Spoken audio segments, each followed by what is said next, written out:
Electrician যেই কোনো বাসায় যাইব 100 টাকা 150 টাকা নিয়ে আসতে পারে, সেটা কোনো ব্যাপার না। তো 100 টাকা 150 টাকা হিসাব করলে বাংলা কয় টাকা?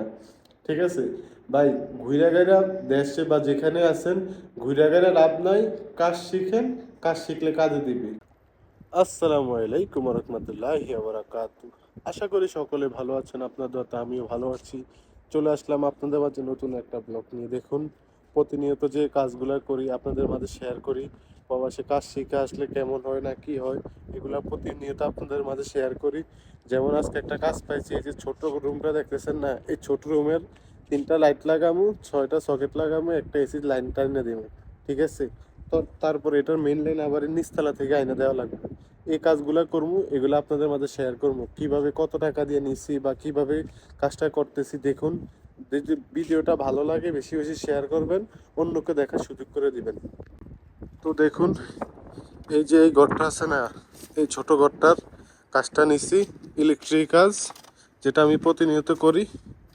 যেমন এখানে এখানে একটা সুইচ, একটা সকেট, তারপর এইখানে একটা সকেট, একটা মকাইবের মানে এসির একটা সুইচ লাগাম ওই জায়গায় উপরে, এসির তার টাইনে থুয়ে দিমু। তারপরে এসিটা বাইরে লাগাইবে, এখন ভিতরে না থুয়ে দিচ্ছে। তারপর এখানে একটা এখানে 2টা সকেট লাগান লাগবো। ওই উপরে লাইন টানা আছে, ওদিক থেকে লাইন টানা লাগবো। এখানে একটা লাইট লাগান লাগবো, এখানে একটা লাইন টানা লাগবো। তো এই কাজটা আমি মনে করেন না নিছি এই কিছুক্ষণ আগে আইছি, এখন বিকাল টাইম, প্রায় 4টার কাছাকাছি।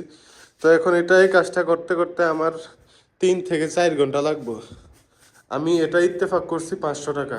ঠিক আছে, 500 টাকা, কিন্তু আমি এক কাজ করতে অনেক সমস্যা হইব, তারপরে করতে হবে, একটু সময়টা বেশি লাগবে।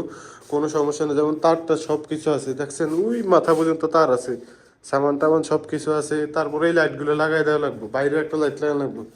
এখানে 4টা লাইট আছে, এখানে লাইটগুলো লাগবে। এখানে লাইটগুলো লাগাই দিলে বা চোখে এখানে এখন তার টার যত যা আছে সব টানা লাগবে। তো দেখেন, মানে কাজ শিখে আসার পরে কিভাবে কি করা যায় দেখছেন। এই কাজটা করলে 500 টাকা, 500 টাকার বাংলা কয় টাকা? যদি আমি এই কাজটা করি তাইলে 500 টাকা পাবো। 500 টাকার বাংলার কয় টাকা? 15,000 15,500 টাকার কাছাকাছি এখন। ঠিক আছে, যদি আমি এই কাজটা দেশে করতাম কেমন হয়তো, কয় টাকা দিত?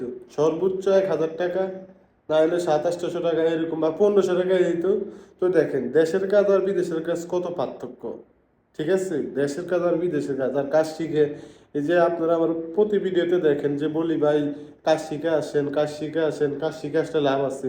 এই লাভটা এই জায়গায়। ঠিক আছে, যদি আপনি কাজ শিখেছেন না, কোথাও বাইরে এবেন একটা সুইচ লাগাইতে এমনি এমনি একটা গেছেন, মানে ইলেকট্রিশিয়ান যেই কোনো বাসায় যাইব 100 টাকা 150 টাকা নিয়ে আসতে পারে, সেটা কোনো ব্যাপার না। তো 100 টাকা 150 টাকা হিসাব করলে বাংলা কয় টাকা? ঠিক আছে ভাই, ঘুরে গেরা দেশে বা যেখানে আছেন ঘুরে গেরা লাভ নাই। কাজ শিখেন, কাজ শিখলে কাজে দিবে। আর কাজ শিখেন, প্রবাসে আসেন। কাজ শিখবেন না, প্রবাসে আসবেন না। ঠিক আছে, না হলে কাজ না শিখে প্রবাসে আসবেন তো মরবেন। ঠিক আছে, কাজ শিখেন, প্রবাসে আসেন, কোনো সমস্যা নাই। যেমন আমি কাজ পারি, দেখি আমি ইলেকট্রিক কাজ করি, দেশেও ইলেকট্রিক কাজ করছি, এখানেও করি। এখানে এখন ইলেকট্রিক কাজ করি, সাববাকের কাজ মানে পাইপ ফিল্টার কাজ করি, ক্যামেরার কাজ করি, ডিশের কাজ করি, মানে কোনো কাজ বাদ নাই, সব কাজ নেই। তারপর নতুন অবস্থা আইসা ইয়ামানি মাসজিদের সাথে ছিলাম, ভাষাও মনে করেন না মোটামুটি জানা আছে, শিখে লাইছি। এই কারণে কাজও ধরতে পারি, করতে পারি। তো ভাই কাজ শিখেন। ঠিক আছে, কাজ শিখলে লাভ দিব, বিদেশে আসলেও লাভ আছে। ঠিক আছে, প্রথমে একটু দুঃখ কষ্ট হইলো, কাজ শিখার পরে বিদেশে আসলে লাভ আছে, বুঝছেন? তো এটাই কথা, আর কথা বাড়াবো না, এখন কাজ করা লাগবে। তো সবাই ভালো থাকেন, খোদা হাফেজ। আর ভিডিওটা বেশি বেশি শেয়ার করেন।